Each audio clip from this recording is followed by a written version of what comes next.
안녕하세요. 글로벌 리포트 장량입니다. 오는 15일 마틴 루터 킹 목사의 생일을 앞두고 저는 오늘 워싱턴 DC 마틴 루터 킹 메모리얼에 나왔습니다. 미국 민권운동의 상징과도 같은 존재인 킹 목사는 불평등한 제도를 개선하기 위해 비폭력적인 방식으로 저항했는데요. 남부에 만연한 흑인 차별에 맞서 버스 승차 거부 운동을 이끌면서 전국적인 비폭력 시민운동의 지도자로 떠올랐습니다. 1963년에는 아프리카계 미국인들의 자유와 일자리를 요구하는 워싱턴 DC 대행진을 기획하는데요. 25만 명의 인파가 모인 링컨 기념관 앞에서 인종차별의 종식을 촉구하는 나에게는 꿈이 있습니다. 연설을 했습니다. 킹 목사는 흑인 권리 신장을 위해 노력한 공로를 인정받아 1964년 노벨 평화상을 수상했는데요. 그 후에도 쉬지 않고 인권운동을 전개하다 1968년 39살의 나이에 암살당했습니다. 마틴 루터 킹 목사의 노력을 기념하기 위해 미국에서는 1월 셋째 주 월요일을 마틴 루터 킹 데이로 지정해 연방 공휴일로 기념하고 있습니다. 다양하고 깊이 있는 세계 소식 글로벌 리포트 지금 시작합니다.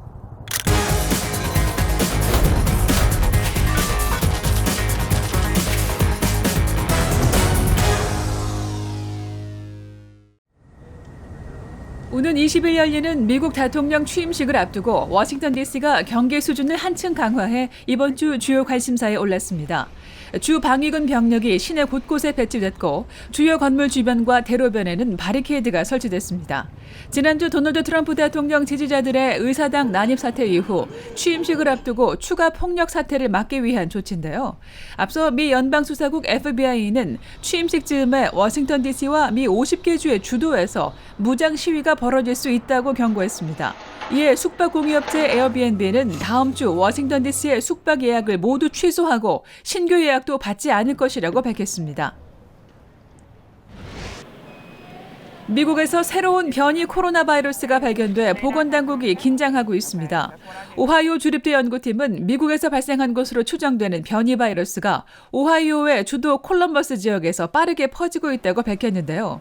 이에 따라 이 변이 코로나 바이러스에는 콜럼버스 변이라는 별칭이 붙었고 전파력은 강하지만 백신으로 예방 가능한 것으로 전문가들은 파악하고 있습니다. 한편 세계보건기구 WHO의 국제조사단이 코로나의 기원을 조사하기 위해 중국에 도착했으며 조만간 우한을 방문할 것으로 알려졌습니다. 국제인권단체 휴먼 라이츠 워치가 중국의 인권 상황이 시진핑 체제 아래서 한층 나빠졌다고 지적해 이번 주 주요 해시태그에 올렸습니다. 휴먼 라이츠 워치는 13일 공개한 2021 세계 보고서에서 중국 공산당 정부가 지난해 홍콩과 신장 지역의 인권을 악화시켰으며 또한 자국 내 코로나 관련 정보를 은폐하려고 시도해 중국 인권 상황 전반에 대한 국제사회의 우려를 더욱 키웠다고 지적했습니다. 한편 미국 정부는 13일 중국 신장에서 생산된 면화와 토마토의 수입을 전면 중단하기로 했습니다. 수입 금지 조치는 신장에서 생산된 면직물과 의류 일체, 토마토 가공품 등에 폭넓게 적용되는데요. 미국의 지속적인 대중국 압박 조치의 일환으로 전문가들은 보고 있습니다. 62명을 태운 인도네시아 여객기가 9일 이륙 직후 추락하는 사고를 당해 이번 주 주요 해시태그에 올랐습니다. 자카르타에서 출발해 칼리만탄섬 폰티아나크로 향하던 스리위자야 항공 여객기는 이륙 4분 만에 레이더망에서 사라졌다고 전해지는데요. 인도네시아 항공당국에 따르면 여객기는 자카르타 북부 해상에서 추락한 것으로 추정됩니다. 현지 언론에 따르면 사고 계정은 1994년에 도입된 보잉 여객기인데요.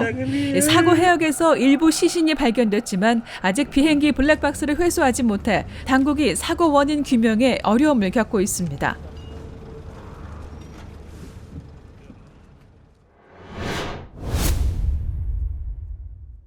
We're going to walk down Pennsylvania Avenue. I love Pennsylvania Avenue.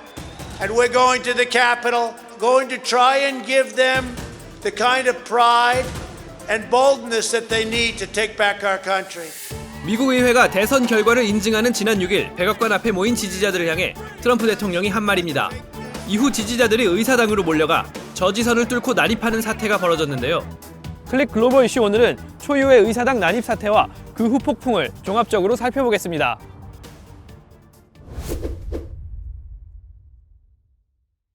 경찰관 1명을 포함해 5명이 사망한 사태 이후 의원들은 여야를 막론하고 시위대를 폭도나 테러범으로 지칭하면서 의사당 난입 폭거를 규탄했습니다.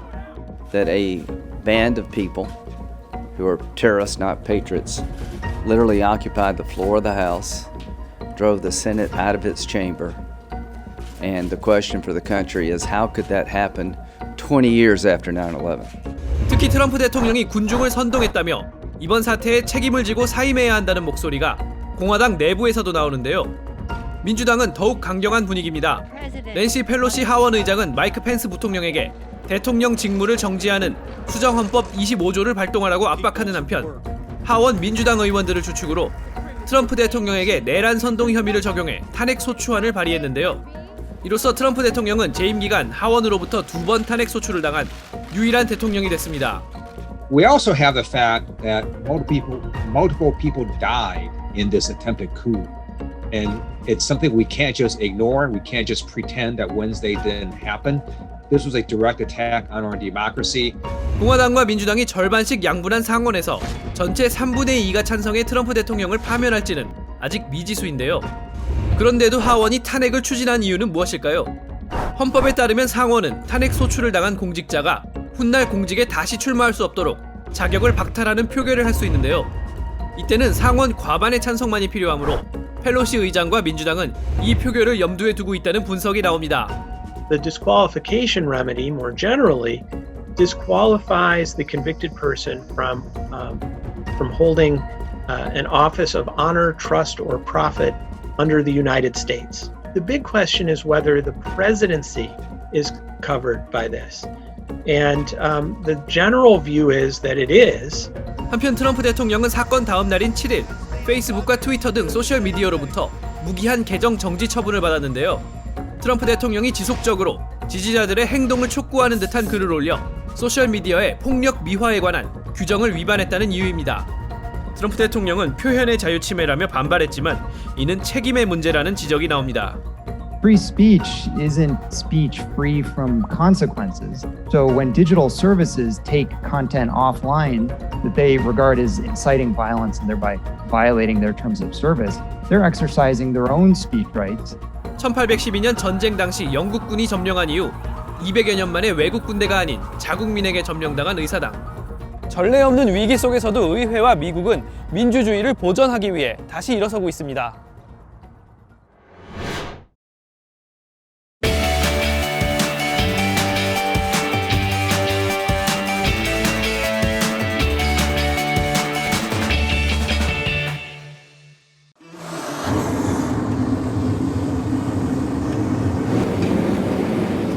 I don't think there's any real art without craft, and I don't think there's any real craft without art. But I had a debate with an art professor at the School and Museum of Fine Arts, and this was a nice guy. I really liked him. I liked his class. He was a drawing teacher. And I was working on a knife during the course of a semester. And then he wrapped his hand around the blade, covering the blade, and he looked at the handle and he goes, "This is really beautiful. I love what you've done with the materials and texture and all, and colors and all of that. If it didn't have a blade, then it would be art. Then it would be beautiful." And I was like, come on, I just rolled my eyes at him. My name is Zach Jonas. I am a master bladesmith working out of New Hampshire. I make custom knives in all shapes and sizes, anything from hunting knives to cooking knives to samurai swords. This is one of my favorite knives I've ever made, and this sword is kind of its spiritual big brother. There's a lot of similarity to the shape and the flow of it. This is a really complicated piece, and I got a lot of the ideas from this.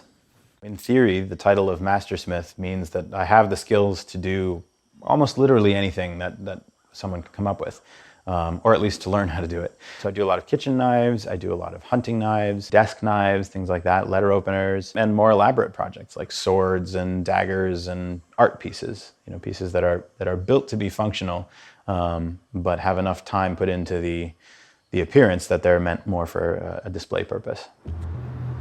One of the things that I love about knives is their connection to the ancient past, and I mean truly ancient past.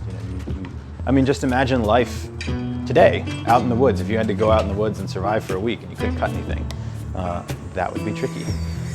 So the amount of power that mankind gained by adding the cutting edge to his arsenal is huge. One of the things that appeals to me so strongly about bladesmithing is that I'm taking these raw materials, a bar of steel, a block of wood, maybe a sheet of metal, and you shape those from, essentially nothing into these objects that are not only beautiful but also powerful and useful tools and have a deep connection to history and culture. So I really enjoy that aspect of it.